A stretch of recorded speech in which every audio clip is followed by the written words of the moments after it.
Welcome to Coffee and Cannabis. I'm your host, Alyza, and this is Corey. What up? And today we have a powerhouse from New Jersey.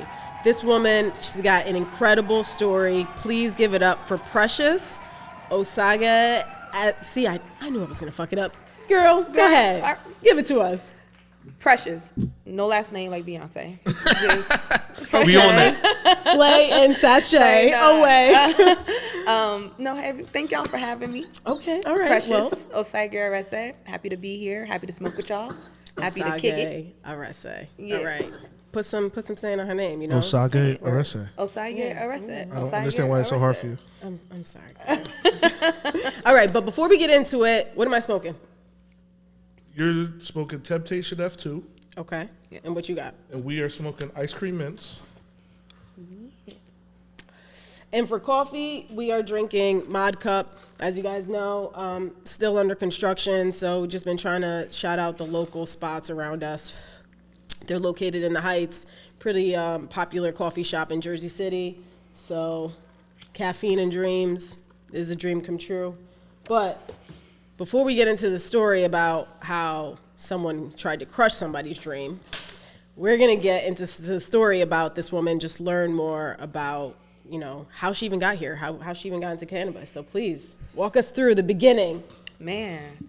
And you know what? I feel like I don't get to tell this story in this chilled format. For those who know me, I've been in cannabis for about 4 years now, maybe going on to 5. And immediately hit the speaking circuit and starting to really put the brand out there in the formal way. But I don't think I ever told, I did not want to be in cannabis. Cannabis was not the North Star. You know, for a lot of us, I think in the entrepreneur way, when you look at your life, what am I gonna do? It was not, I'm about to sell weed legally. No, It was like, I'm gonna probably still do that, but I'm gonna have a full-on normal life situation going. So what were you doing? So I guess take us back to that before you got into cannabis, because we don't want this to just be about roll up life and what that journey is like. And we'll talk about that, but I want to know more about you. You know, sometimes we just see the brands, we see the face, and we don't get to know the real stories. Right. What did you obviously had tremendous value of things of, you know, I know that you worked in government, right? Yep, worked in so you government, have a lot of skills and things that you were bringing to the table before weed. Yeah. So bring us Columbia in. University. Put some respect on her name. Yeah, and Howard, shout out HU, you already know. HBCU to Ivy. But no, before everything, I was in news actually. So when I went to undergrad, writing had always been my passion. Storytelling had always been something I was fond of. Like, I hated numbers. I hated that I had to find one exact answer in math. Where like in writing, I can create answers. I can lend my thoughts to answers, you know. So when I went to school, I studied broadcast journalism at Howard. And I just loved it. Like, I loved production. I loved putting together a newscast.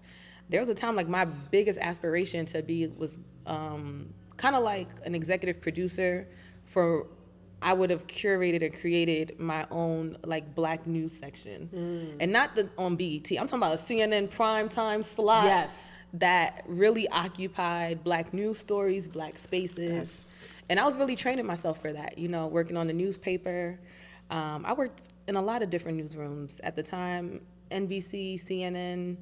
I came back home, worked at News 12 for a little bit. I worked in Washington, D.C. covering politics. Like, this is all when you were in undergrad. This was undergrad, yes. Okay. When this was like, I would say 2015 to about 2018 period. I'm really out here grinding on the news world. In the news world. But also around that time, Donald Trump was our president. So my love for news started to like go down the hill. I'm like, America is gone. I'm sorry. Take me back to Nigeria. You're doing so many things for people. It just, you're like, I don't even love news no more because of this motherfucker. I love news. Like, I used to be at the White House covering the White House and things of that nature. He was my actual boss. It just started to kick my butt, right? Kick my butt, and I didn't see this North Star. I usually pride myself on being able to close my eyes, have visions of what I want to do that bring me peace, and I followed that. And I had that vision for a long time, but I started to sleep and see nothing.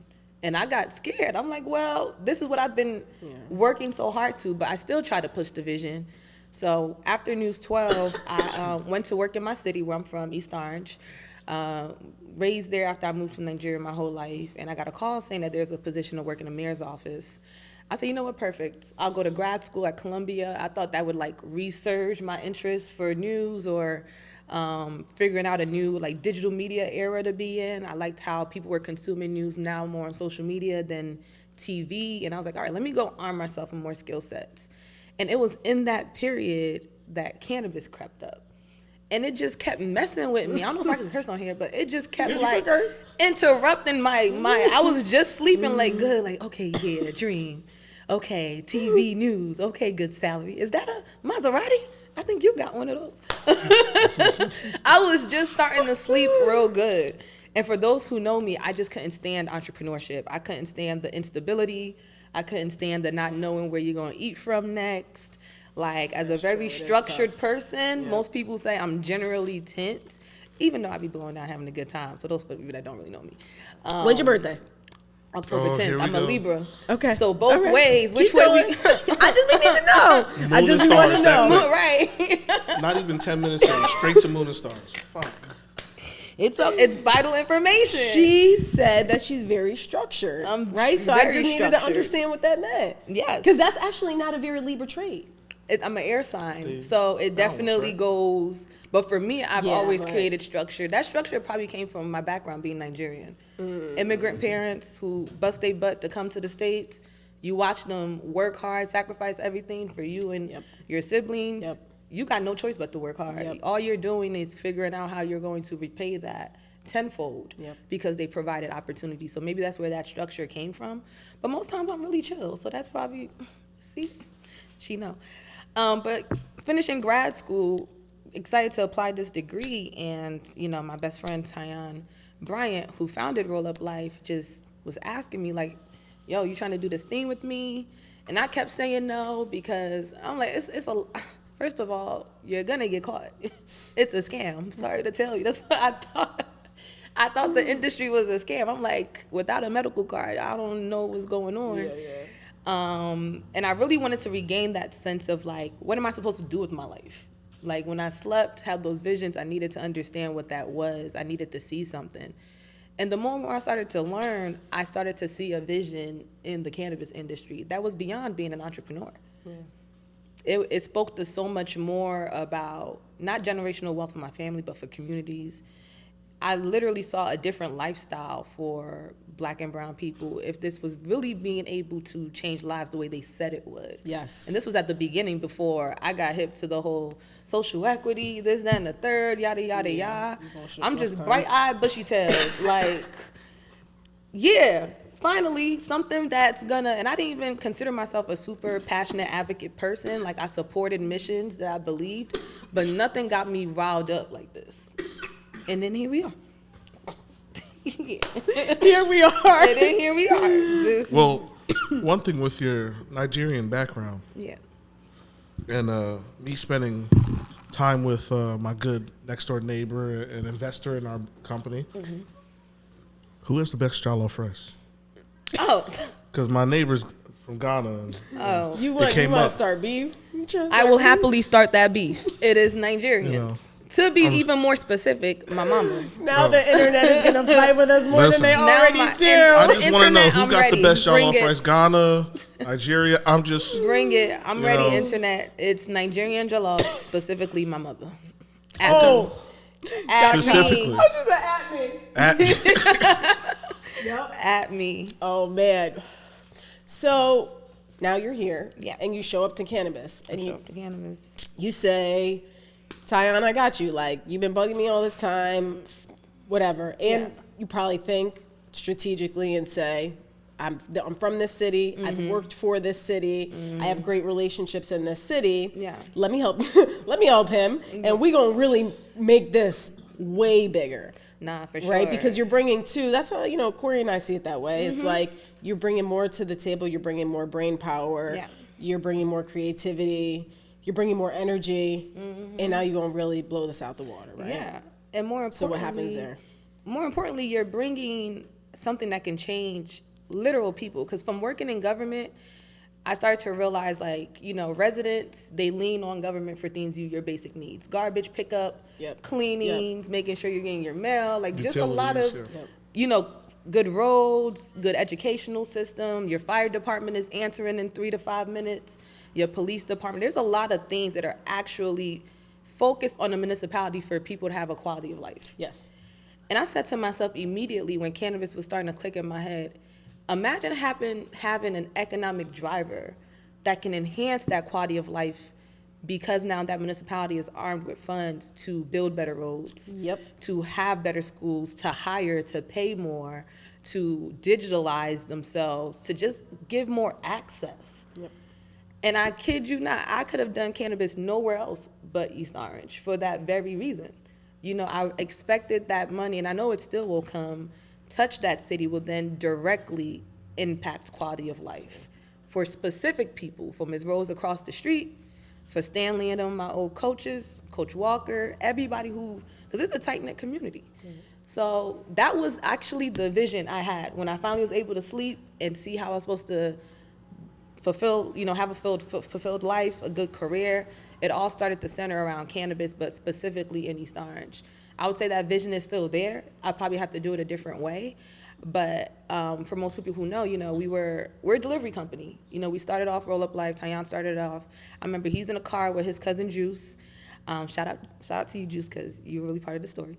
And, you know, people who know Tyon tell you he worked in the legacy market, been working around weed for a long time, went to the West Coast to kind of learn more before coming to Jersey years ahead of legalization and saying the biggest issue in Jersey is going to be logistics. How do we get on top of that immediately? And that's when he started grinding, putting that together, hit Juice up, hit me up, and then really starting to figure out how we're going to get into delivery.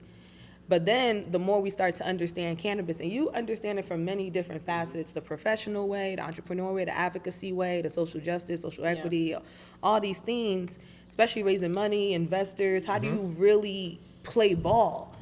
That was the thing, like, we didn't know. There was no rule book. There was no nothing on how do you play ball for real in cannabis. Not the, all right, I'm about to have a small smoke shop, trap out of it kind of look.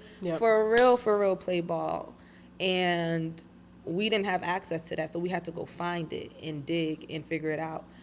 And essentially that's what I helped do with the company, help build the marketing of it. So then we said, all right, let's add another layer of it, which would be a dispensary, because for many different reasons, investor relation reasons, longevity reasons, delivery is still pretty new in cannabis. It was still gonna be a focal point. But also we wanted to have almost like a home base. In our city, in our hometown, we wanted to have somewhere that people remembered what we did here in a tangible way, outside of just being dropped off weed or cannabis here and there. And we went through the process in our city and we were not awarded a license. And it was a tough time. You learn a lot from that about business, entrepreneurship, politics, cannabis, money, investments, what do you do, pivoting.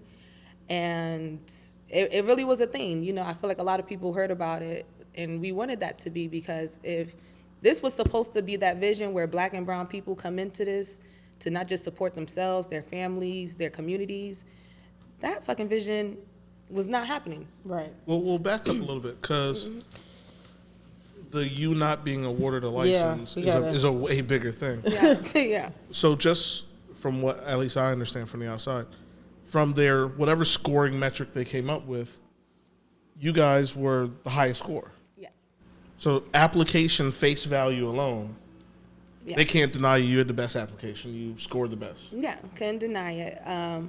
So the East Orange process was interesting. And I think this is dope. This is one of the first times I'm like really breaking it down. Because I need to understand how they say no to that. Like, I just want to understand the rationalization. There's a politics part of this as well. Yeah. For those that There's know. definitely a politics part, but East Orange process started, I think, September 22. And a little bit before that, we had a deadline by end of September to submit, and it might have been November, I'll figure out the right date, but to submit our package, right?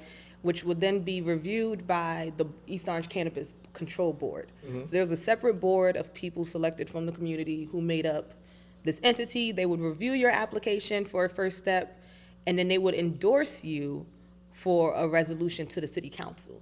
And then the East Orange City Council, which is a body of 10, would make the final decisions based on those endorsements, because I mean, it was the theory, and, you know, myself, my partners, there's a lot of us who were instrumental in actually even creating this theory when East Orange was like, well, what is cannabis? How are we doing? And so we're trying to help them understand, well, if you want to do due diligence, if you want to have a level of transparency, you're going to need a board of people who will review, understand, kind of like shell out things that may or may not work for the city before just giving this decision to city council members, right? So that two-step process was to protect due diligence and transparency. And at that time, did they or have already, I guess, put a cap on how many licenses? Or Yes. So per the ordinance, there were going to be 3 micros and 3 fulls. But the interesting thing about East Orange was that the number of licenses really wasn't the issue. East Orange is about 3.4 square miles. It's small, yeah. It's tiny. So realistically, even when, you know, back conversations, when cannabis was even being discussed before any licensing, the main theory was that there could only really be one on Main Street, one on Central Avenue, and if another one had to live somewhere in a business district area that's not residential, it'd have to be in one of the outskirts areas that borders another city, right? East Orange, if you look at zoning, you'll see where, you know, most cannabis shops are around central business districts. They're not in the middle of a residential area. So from that point, we knew the zoning restrictions would, while there can be legislatively 2 on the same street if they're outside of the same buffer, realistically, Main Street is about this long anyway. I'd be able to see the other dispensary like, hello, Joe, are you making money today? Like, so those were all the mechanisms that played into the East Orange process. So come to step 2, you know, goes from a bigger pool of people to a smaller pool of people. Then it comes to about 6 of us, right? Most of us applying for full, so only 3 full licenses available. So again, looking at the theory, one would have gone to Main Street, Central Avenue, and somewhere on the outskirts, which was what actually played out. So where did you find your spot at? We were on Main Street. Okay. And there were other people who were on Main Street as well that were also backed by political people. I remember walking into one of the cannabis meetings towards like the end when it was getting contentious. And I was like, what are all these people doing here? You know, it was the former mayor, it was people from the school board, it was lobbying groups, it was almost people who contributed campaigns. It was just all of these people looking real that non-local. I had never seen in the cannabis conversation around East Orange beforehand. And that's when I started to feel really icky about it. Yeah. That's when I started to get more public with the process and say, I think y'all need to kind of watch what's going on. Right. Because if we're talking about licensing in New Jersey and what's really going to support companies like mine, if this is the step to do it, let's analyze this step at the beginning, not me crying afterwards and being like, I didn't get a license. Yeah. We didn't get a license. Here's what. No, I wanted people to watch what I was watching at the same time. And it materialized that way. You know, when you go through the grading from the original board who says this is the top score, and then there's somebody with the lowest score, you know, that had advanced. What do we make of that? Yeah. Like, what is then the decision? Was this a merit-based situation? You can't really say that. Yeah. I remember the things they try to ping us on. Oh, our building would have needed more work because it would need a full renovation, and some other property didn't have a structure at all, and they can build up. And I'm like, I'm sorry, that's a different. Why is that any of the I heard it all. anyway? I heard it. That has nothing to do with. Yeah, that's like. That just sounds like that's my problem. Yeah, that's right. Yeah. I heard it. Oh, you guys are young. You've never built a business before. I've heard it all come from. I'm like, I feel like people are finding reasons. Opinionated. Yeah, these things, like, so nothing is really like fact based. Like, okay, this is your opinion, and then this other thing is my problem. You're basically telling me now I have to spend more money. Thanks. Exactly, and it's just kind of like, give me the license. We couldn't have done anything better. Like, before licensing, before even talks of cannabis, we were out there in the community. Yes, we threw a cannabis and community event. And I remember the premise of putting that thing together. Mind you, all them council people were there. You know, we invited the mayor and stuff. We invited all these people. He didn't make it to that one. But when we did it, we were like, we're starting to meet a bunch of people. Top-notch lawyers, accountants, just people, you know, people in the industry. But we wanted those people to meet East Orange residents. we didn't want to be the only ones to know what was happening in cannabis. Right. We wanted people to start to make that connection for themselves and really group economic it up. Like, I was honestly like, come on, y'all. The other people, they do it. Let's get together, pull our resources, and do something big. And I remember that being just such a beautiful event for the community, getting calls the whole time. They were like, oh, this is happening. Thank you for putting me on. Like, and this was before licensing. The expungement clinic we did was, and again, I say this because all of a sudden you're going to see these type of programs pop up. But we did those things without even thinking, oh, this will help us get the license. This will help us move forward. Yeah. We were just sounding the alarm for that. So it was tough to know that all of that work, plus the score, plus the backing of your community. If you were at that, like the other thing is like you're born and raised there. It's born not and like you're raised outside there. These aren't just normal council people that I don't know. Yeah. And when I worked with you in a previous position at the city, one was a swim coach, one was a former substitute teacher of mine. You know, there's not one person who has not called any of us and asked for information around cannabis or said, hey, you know, I'm trying to learn this, or where can I pinpoint that? Like, just so much of that. Well, I remember, you also did all the groundwork for them to not pick you, which is wild. Right. And you know, at the end of the day, it just made me realize that, number one, politics is a different beast. You know, I was about to ask, how does that make you feel? Because that's really a lot. Number one, I would like to think that if you are heading into politics with the white hat on, you're going to enter spaces, dark spaces, where you're forced to make decisions in the dark that cannot be spoken in the light, especially when it comes to a billion-dollar industry, especially when money is around, especially the type of money that's supposed to be around. Because I said to myself all the time, like, and I don't mean this in a way that I think any of them are, you know, there was like bribes or something like that. So that's not what I'm saying, because we have seen this happen in other states. But if I was a regulator or a legislator, and I'm essentially the kingmaker at this point, I'm saying, you're going to get a license. I might go home one day and be like, well, gosh, golly, when am I going to eat from all of this, or whatever the case is, right?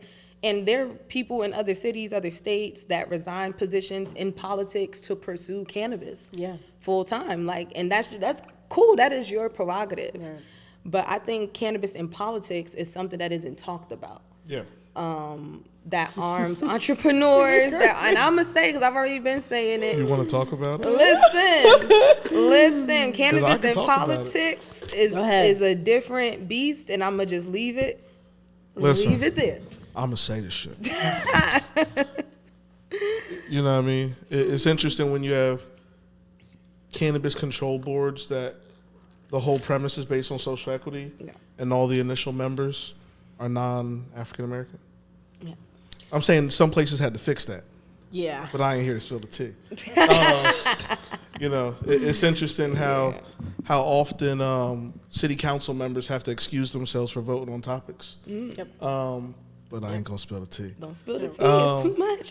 It's interesting how many townships, lawyers, kids, spouses have licenses. It's interesting how many mayors that I've sat down with, you know, brother, sister, have the license, right? It's called security contracts in the dispensaries. Call a spade a spade. Listen. Call a spade a spade. But that exactly, and it's not cannabis. That type of power. That happens in all business. In all business. Yes. But I think something is to be said when you have two young black entrepreneurs from said city, did the work, proven track record, literally walk down the street, they go roll up life, you know? Literally have put money into the city. Put money into the city, spent over $100,000 in the city, and you got the community literally pushing you, like literally, like this is who we want. This is the pick.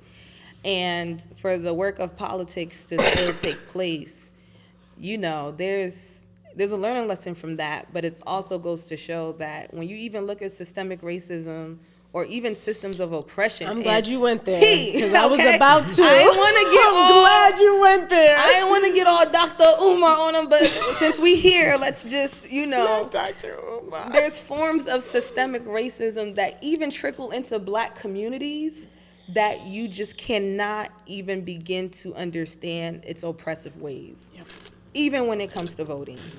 And those systems that happen, you see it from a white-black standpoint, but when it's a black community and it's black residents, doing it to yourself. When we doing, it don't get the sexiness of actual racism, but it's a systemic process of oppression of power.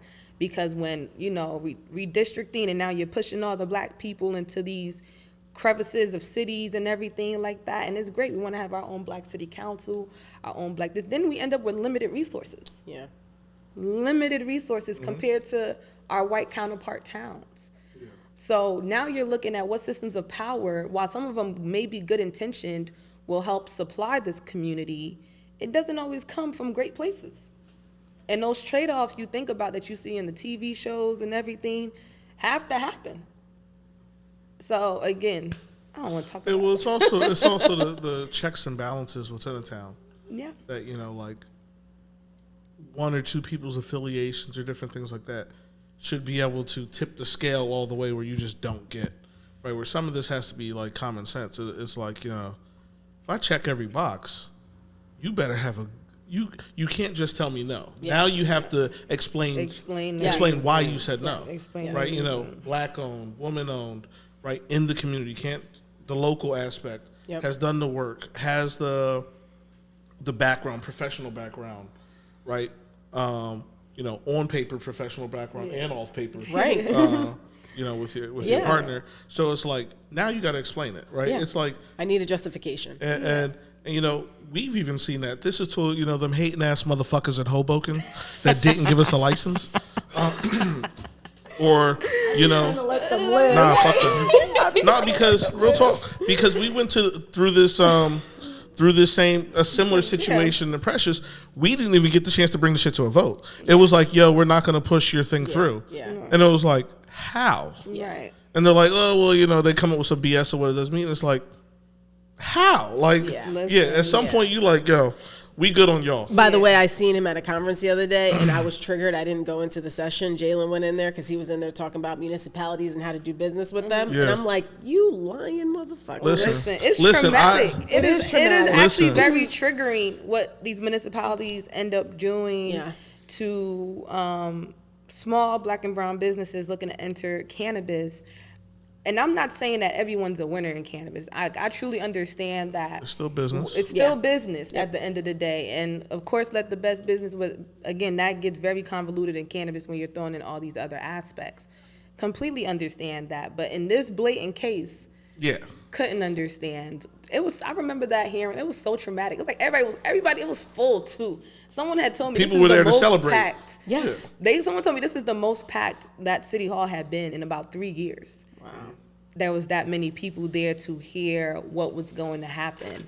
And I remember they tried to weed us out. They ain't talk about cannabis till like 10 o'clock, 10:30. We'd been there since 6 or 5:30 or whatever the case is. And when everything unraveled, it just was a room of grown men crying, people in the back, the security guard, I'm seeing him sniffle and everything. Once we got to know, it was a lot. It was a lot. You think your life is about to change and someone just swoops the rug from under you. Yes, but what I've learned from everything is that there's a lesson in everything. There's a lesson in those things, and your character really gets tested in how you navigate that lesson. Because it's one thing to just stop and quit, which was an option, which was a real option, because I didn't know what energy source to pull from again after 3 to 4 years of work in my city. If this was somewhere else, I think I would have been like, okay, It was hard to find a place to pull from. And this was when, again, being a woman and an entrepreneur, that conversation started to come up a lot when I was discussing, because women and men do handle things differently. I believe that emotionally, in many different facets. And this was when I didn't want to be painted as like this heartbroken woman. I wanted people to understand that this was a business situation that went awry. And I have the merit to feel how I feel because of what we just witnessed. Yes. Which I think what anybody, man, woman, child, young, old, black, white, green, yellow, would have had the same reaction. But because you're a woman, it gets into like, being an emotional woman. Being emotional and everything like that. Yep. But like no one ever wants to allow black women to feel either. Exactly. Right? God forbid that we're not the strong black woman all the time. I'm tired. I'll have you know, I have a lot of feelings. I'm a Cancer. We know. We know. My birthday in 2 days. I'm a whole. We recording this on June 21st. Big up to the Cancers. It's the beginning of the Cancer season. Corey feels all the feels. I be having mad emotions. Most of them are angry, but all the emotions, but most are angry. Yeah, right. Very, very few non-angry ones. Right. I think what it comes down to, and it's so sad to say when we go back to that systemic racism, they just didn't trust you. Yeah, they don't trust black people. They think that we're not competent to run a business, that we can't. But there needs to be more Jeff Bezos there's no female black Jeff Bezos. You know, when we talk about the data on like women who are CEOs of Fortune 500 companies, they hold less than 1%. Yep. There was only like 2 of them. Right. A few years ago, the woman who ran Xerox was the only black woman who was. So it's so bizarre that, you know, the city making a business decision was that I know that they have the backing, but we just don't. This woman has every credential under the sun. That you can think of. She, you know, and she has a partner that knows the streets. He knows the legal route. You have a great example of what success could be, and you just don't want to give them a shot because you just think that these people are going to deliver better or they have more money behind it. Whatever the driver is, they don't trust us. Right. Well, the wild part is you trust me enough to work for the mayor's office. Right. but not to conduct business in the city. Right. But I'm there for all the business in the city. Make it make sense. Make it make sense. And it didn't, but it all boiled down to, you know, cannabis is going to generate a lot of wealth. You know, it's a strong economic. Well, we're in a turmoil situation financially with the industry.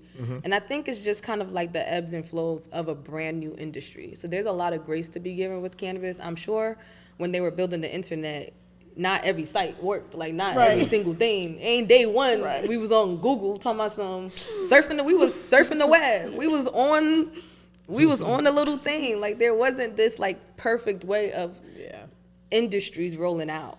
So I'm still feeling very fortunate to be at beginning of industry. Yes.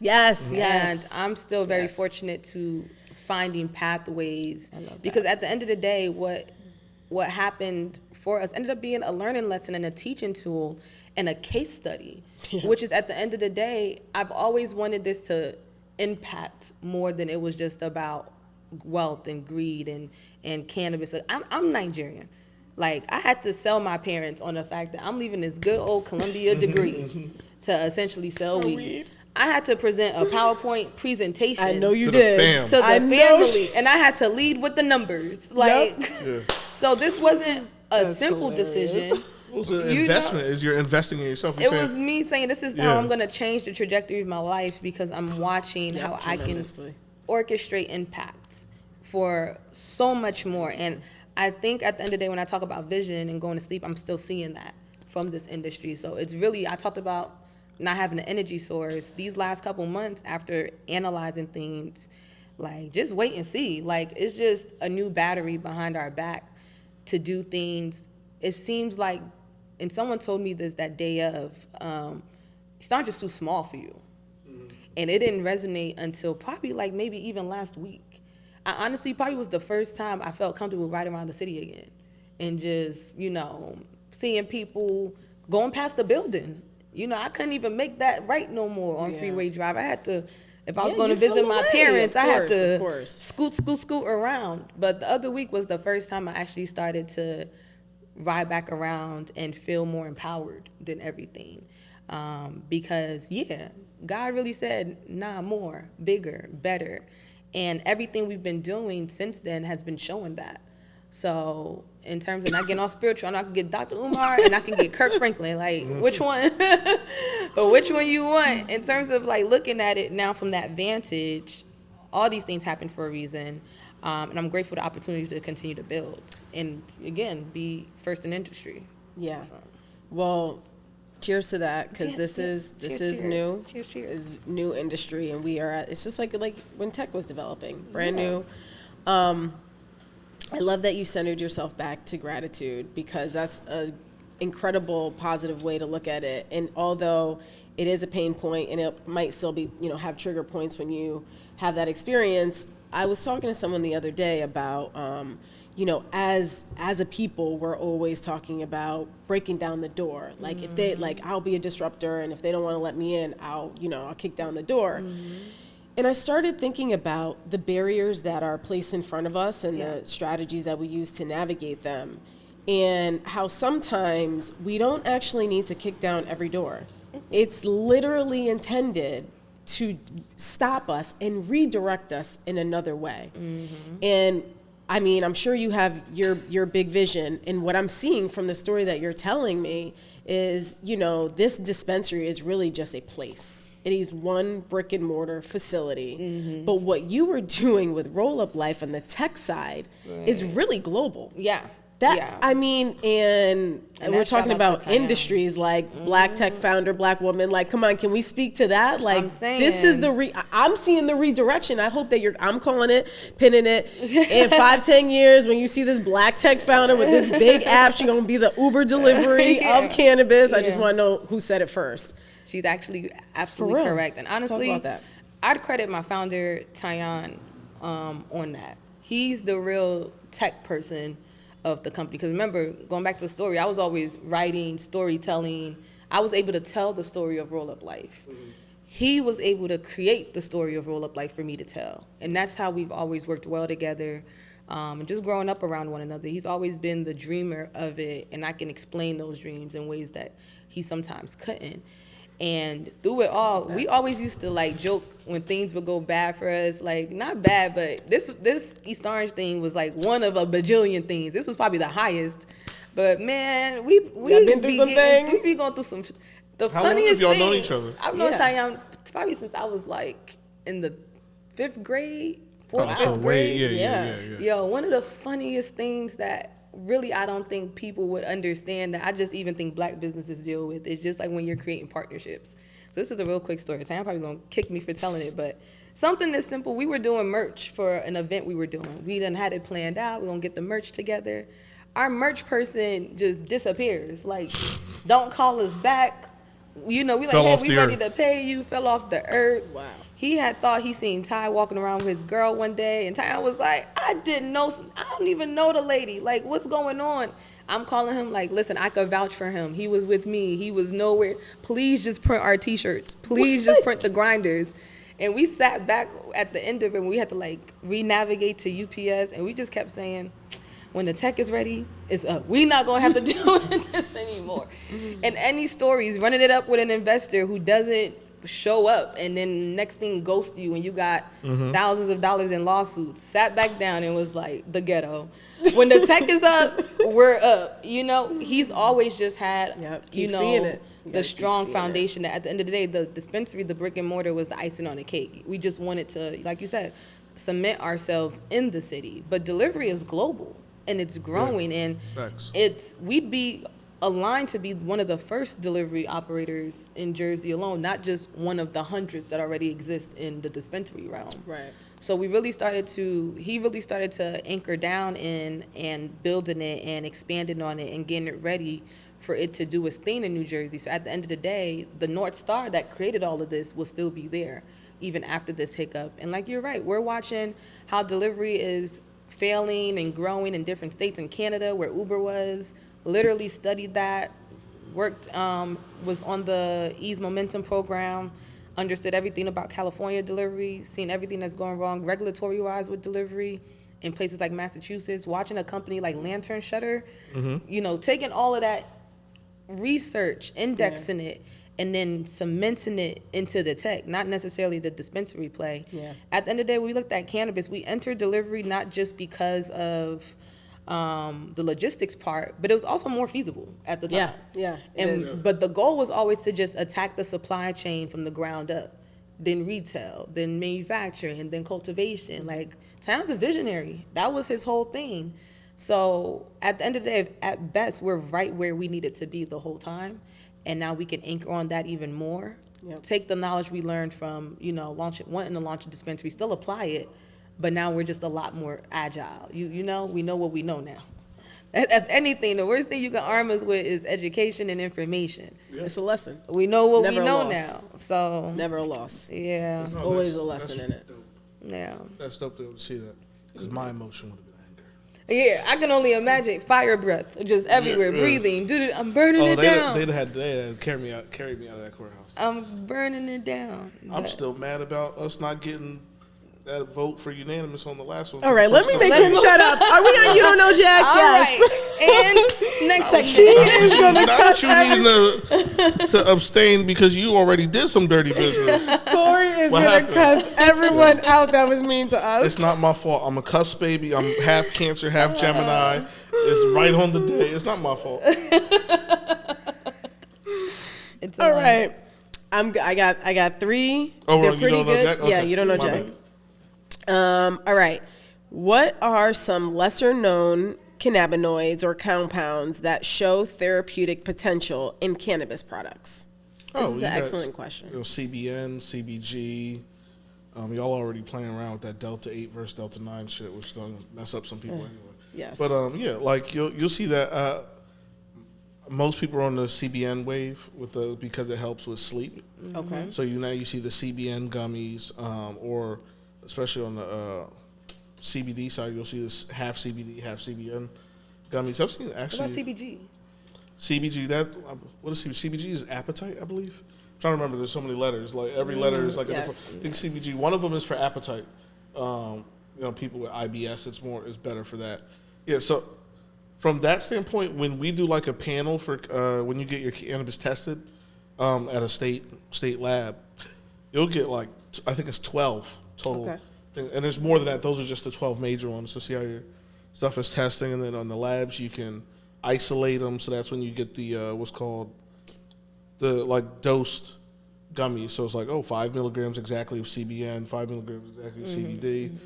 It's a lot of labs that go into all this. You know what I mean? Like I think most people when they walk into a cannabis lab, they're kind of like caught off guard at how nerdy chemistry it really is. Yeah.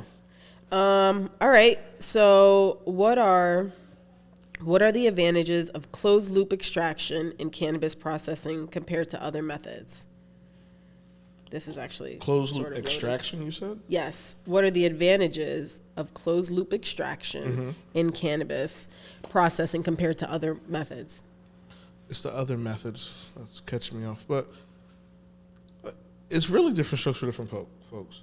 Because there's some people that are going to be like, resin. So live resin, so you're talking butane, heptane, all that, which is in a closed loop system, is separate.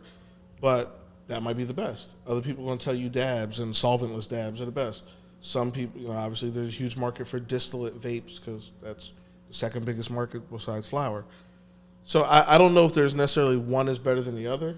It's really, what do you like? Now, one will cost you more than the other. Right. Like in pretty much anywhere, hydrocarbon, once you start talking about like doing butane or heptane controlled products, you're going to be doing it in a C1D1 booth, which is basically a bomb-proof booth, right? So if you like blew it up, it would only blow you up and no one else in the building. Right. It's kind of sad. But the other part of it, that's going to cost you a lot of money to build that, and that requires permits and shit like that. Yeah. Where usually CO2 extraction is not going to cause you that. Ethanol extraction may cause you to get a C1D2 booth, which is one step lower. Still flammable. Still dumbass expensive because ethanol extraction, you're holding gallons. 55-gallon drums of ethanol throughout your building. So you just basically blow up the whole building anyway. And then you have solventless, which is just clean. But yet again, goes through a shitload of water. You need to have a good RO system, chiller system. There's a whole bunch of things with temperature, so your HVAC got to be good. So is the solventless going to be more labor? Solventless is more labor, period. Yeah. So is that actually a higher cost because of the labor? I was going to ask that. It's percentages. So, like, if you spend a whole bunch of money up front and then become, like, the greatest rosin maker ever, eventually the math might work out, right? But that's why rosin costs more, right? Yeah. Where, if you're just doing it in your garage, which is possible, you're going to be up. It's really quality. That's the one last section. It's sad to say that this early on in legal cannabis, but it's kind of the last part of cannabis where it's like really just quality. Yeah. It don't matter what name, whatever. Like you can see the quality in rosin. You can see it in the color. Yeah. You can see it in the terps. You can see it in how it burns when you smoke it and how it hits. And Reddit is real.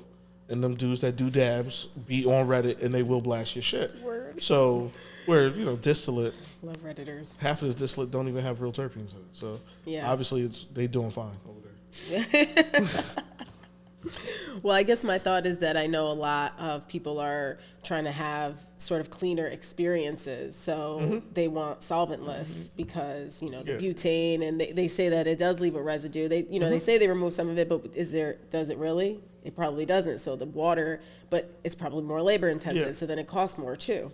Yeah, but I'll say from an equipment standpoint, it could be the cheapest. It's the one that you could literally do in your garage.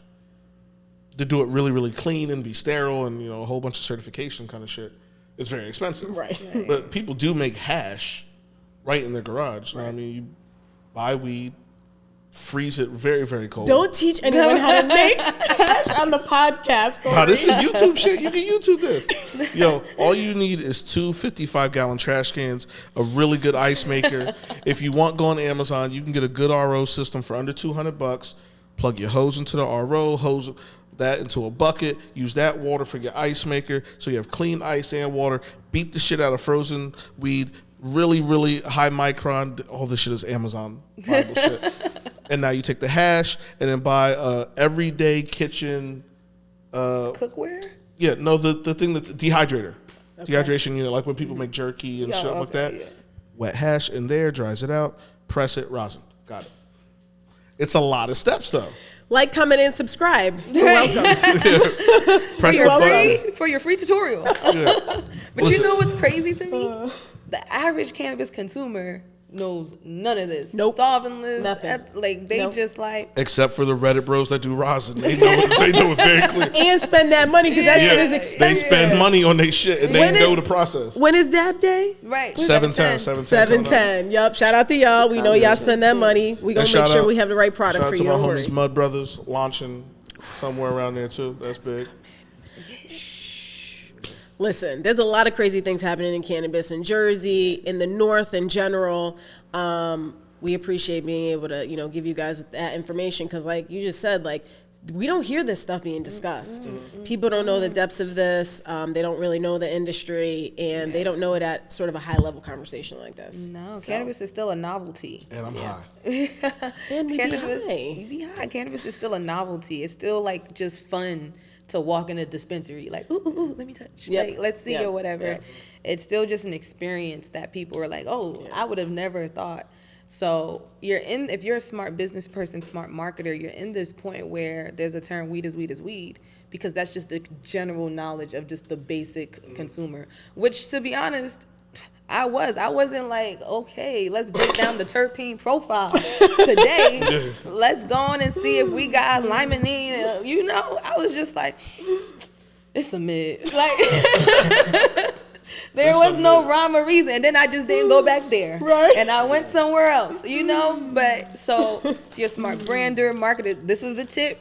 Now is the time to create brands, do things, because there's ways for you to still be able to infiltrate with education, because people just don't know what they don't know. Yep. All right? But the educated cannabis consumer come, like the dad people on Reddit, and they read you for filth. Now you're going to have a problem. But at the time, weed is weed. Yep. Until it's not. Yep. Precious, thank you so much. No, thank y'all. Yes, thank you for taking the time. Thank you for being so candid. Yeah, for sure. Corey, you got anything? If you saw me in the background of anybody's videos, mind your business. This is a big deal for me because of just how Precious and I met years ago now, of just like two people in weed, into not. She was thinking business at the time. I was not. I was minding my damn business. He was. But some lady made me do it. And to now both be here doing business, doing a podcast, another thing a lady made me do. And have you on here. This is like a big deal for me. I think it's really, really dope. I appreciate so you. I appreciate you giving us the It time. is full circle because you know what was funny? It just kind of felt like it was so little black people in cannabis You saw someone LinkedIn profile that said Cannabis. You said, hello out there. Hello. So I was like, what do you do? And then he ran it down for me. I said, I have never met nobody. So yeah, I appreciate it too. It was just cool being able to like, you know, because it's weird meeting people you never know. Yeah. Just you want to reach out and connect, and not everybody is as opening, and you never know where it leads to. Now we here, so I appreciate y'all. Now we here, changing the game. Now we literally here in the future dispensary, the other side. Yeah. Well, plug anything. Keep following Roll Up Life. Watch for app drop of events, things of that nature. Shout out to my founder, Tyon Bryant, for building Roll Up Life. Make sure you guys stay tuned with him and keep up with what he's doing. And you can follow us on Instagram at Roll Up Life Inc. Original page was taken down, but we're trying to get it back up to where it was. And yeah, you'll see the R. You'll know the vibes when it's ready.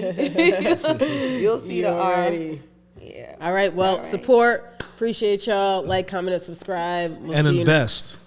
And invest. And obviously, that run it up. Yeah. We out. Right. We still ain't got no ending to this shit.